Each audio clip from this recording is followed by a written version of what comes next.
Avisala, Bianca. Avisala, kuya. Kamusta ka? Ayos na ayos po. Sa totoo lang, kuya, may confession po ako sa inyo. Ano yun? Hindi po ako pumasok dito sa loob ng bahay para po sa sarili ko. Nandito po ako, kuya, para po sa mami ko. Ang mami ko po, mula po season 1, mahal na mahal po niya ang programa ninyo. Mahal po niya ang bahay ninyo. Sa totoo lang, kuya, sinama ko po siya. Nandito po siya ngayon.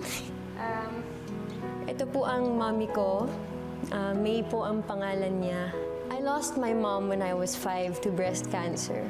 And in the duration of her breast cancer journey, kayo po ang kaligayahan niya. Gusto ko din po iparating sa inyo, kuya, na nung wake po ng mami ko, sa sobrang mahal po niya yung show ninyo at alam po ng mga tao yun, yung AVP po na ginawa po para sa memories niya, ang theme song po ay yung theme song ninyo, yung Pinoy Ako.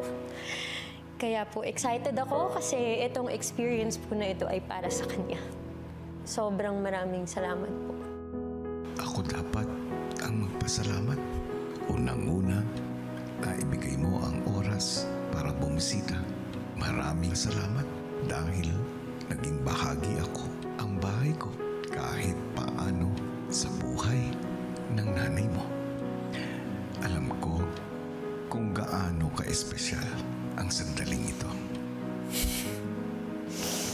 Sobra po, kuya. Salamat po. Maraming salamat po.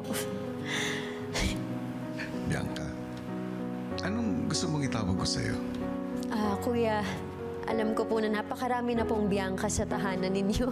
Meron na pong Ate B sa labas at may Bianca na rin po dito.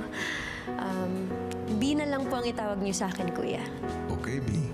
Ngayon, B, oras na para makilala mo ang mga housemate.